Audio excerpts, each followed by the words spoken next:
Hello, I'm Will Pomeranz, Acting Director of the Wilson Center's Kennan Institute. Russia's invasion of Ukraine will be a defining moment in the post-Cold War history. It is a violation of the promises that it made to Ukraine to uphold its territorial integrity and to protect its sovereignty. And it will inspire a global response in condemnation of these actions. The future definition of the post-invasion will be defined by the actions of Russia in Ukraine over the coming days and months. It is a break in the post-Cold War settlement.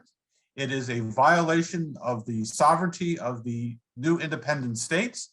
And if Russia continues with this attack and aggression, it will invariably lead to a new definition or a new conversation about what is the post-Cold War period, and indeed, if we've moved beyond the post-Cold War period.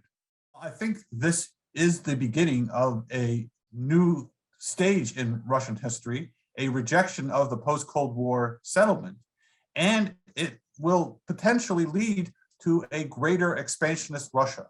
It all depends on how easy or difficult the attack on Ukraine is. If there is resistance, if there is an insurgency, if the Russian army gets bogged down, then I think this type of action may not be contemplated in the future. But if Russia is successful and is able to take over Ukraine and essentially establish a puppet government, then I think this is both potentially a beginning of a new expansionist Russia, which will endanger both Eastern Europe and the post-Soviet space. I think Putin has basically said that any attempt to oppose Russia's actions will be met by the strongest reaction from Russia.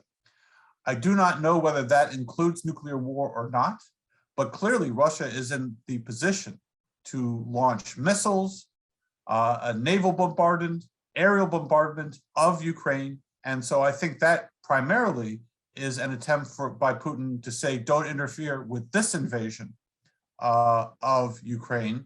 But obviously it carries a tone which is most ominous in terms of how we deal with Russia going forward.